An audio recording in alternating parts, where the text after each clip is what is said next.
सुप्रभात देवियों और सज्जनों, मैं कर्नल सोफिया कुरैशी और मेरे साथ विंग कमांडर व्योमिका सिंह आज आपको 6 से 7 मई 2025 की रात 1:05 से 1:30 बजे के बीच भारतीय सशस्त्र बलों द्वारा अंजाम दिए गए ऑपरेशन सिंदूर के बारे में जानकारी देंगे। ऑपरेशन सिंदूर 22 अप्रैल को पहलगाम में हुए विभत्स आतंकवादी हमले के शिकार मासूम नागरिकों व उनके परिवारों को न्याय देने के लिए लॉन्च किया गया था। इस कार्रवाई में 9 टेररिस्ट कैंप्स को टारगेट किया गया और पूरी तरह से इसे बर्बाद किया गया। पाकिस्तान में पिछले 3 दशकों से टेरर इंफ्रास्ट्रक्चर का निर्माण हो रहा है।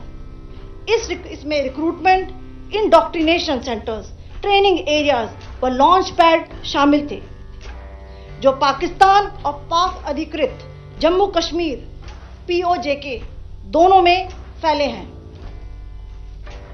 Operation Sindoor was launched by Indian Armed Forces to deliver justice to the victims of Pahalgam terror attack and their families. 9 terrorist camps were targeted and successfully destroyed. Over the last 3 decades, Pakistan has systematically built terror infrastructure. It is a complex web of recruitment and indoctrination centers, training areas for initial and refresher courses, and launch pads for handlers.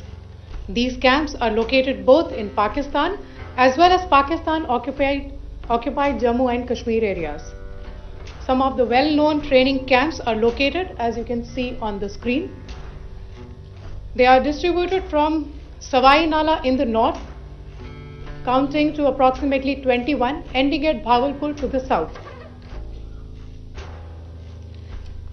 इन लक्ष्यों का चयन विश्वसनीय intelligence सूचनाओं के आधार पर हुआ ताकि आतंक गतिविधियों की रीढ़ तोड़ी जा सके, और यह खास ध्यान दिया गया कि निर्दोष नागरिकों और सिविलियन इंस्टॉलेशन को नुकसान न पहुंचे। The selection of these targets for Operation Sindoor was based on credible intelligence inputs and role of these facilities in perpetrating the terror activities. The locations were so selected to avoid damage to civilian infrastructures and loss of any civilian lives. This was done with due diligence, and the camps selected for targeting and their engagement will now be shown to you one by one. POJK के target मैं आपको बताना चाहूंगी। सबसे पहले सवाई नाला camp Muzaffarabad, जो कि POJK के लाइन ऑफ कंट्रोल से 30 किलोमीटर दूर है। यह एक लश्कर तौयबा का ट्रेनिंग सेंटर था। 20 अक्टूबर 2024 सोनमर्ग, 24 अक्टूबर 24 गुलमर्ग, 22 अप्रैल 2025 पहलगाम, इन हमलों के आतंकियों ने यहीं से प्रशिक्षण लिया था।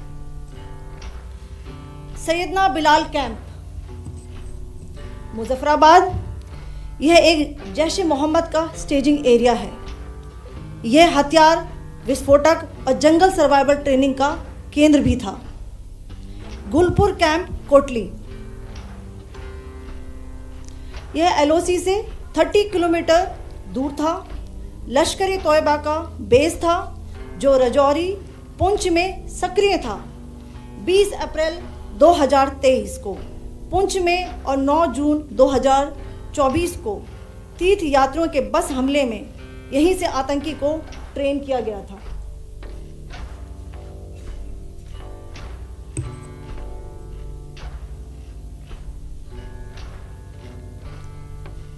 बरनाला कैंप बिम्बर, यह LOC से 9 किलोमीटर दूर है। यहाँ पर हथियार, हैंडलिंग, IED व जंगल सर्वाइवल का प्रशिक्षण केंद्र था। अब्बास कैंप कोटली,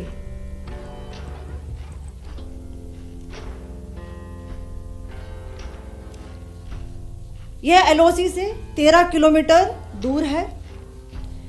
लश्कर तौयबा का फिदाइन यहाँ तैयार होता था। इसकी कैपेसिटी 15 टेररिस्ट को ट्रेन करने की थी।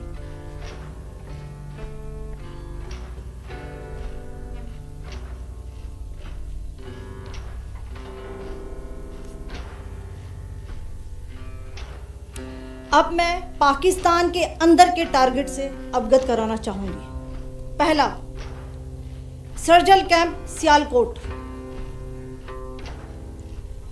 यह अंतर्राष्ट्रीय सीमा से 6 किलोमीटर की दूरी पर है, सांबा कठुआ के सामने।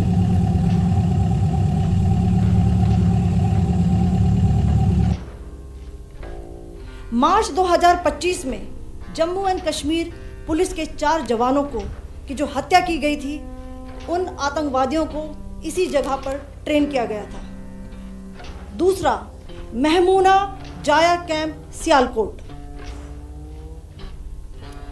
यह 18 से 12 किलोमीटर आईबी से दूर था। हिजबुल मुजाहिदीन का बहुत बड़ा कैंप था। यह कठुआ जम्मू क्षेत्र में आतंक फैलाने का नियंत्रण केंद्र था।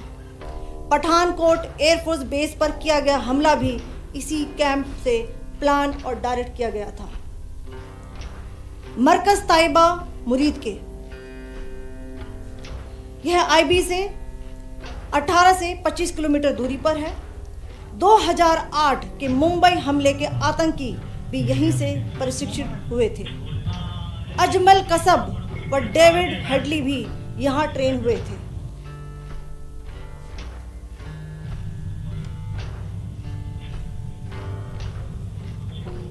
आगे दूसरा है।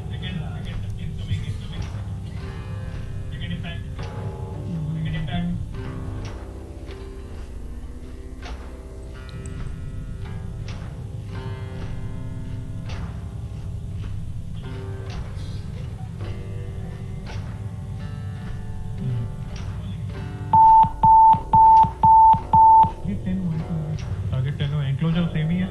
7 it is hit the target.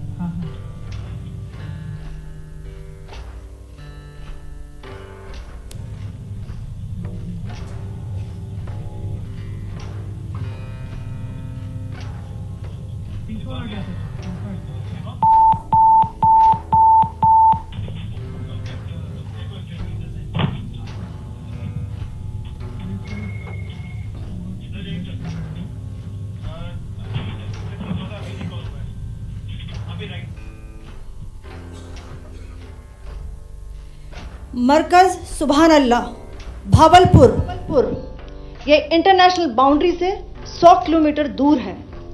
Jaish ए मोहम्मद का मुख्यालय था। यहाँ पर रिक्रूटमेंट, ट्रेनिंग व इंडोक्ट्रिनेशन का केंद्र भी था। शीर्ष आतंकी अक्सर यहाँ आते थे।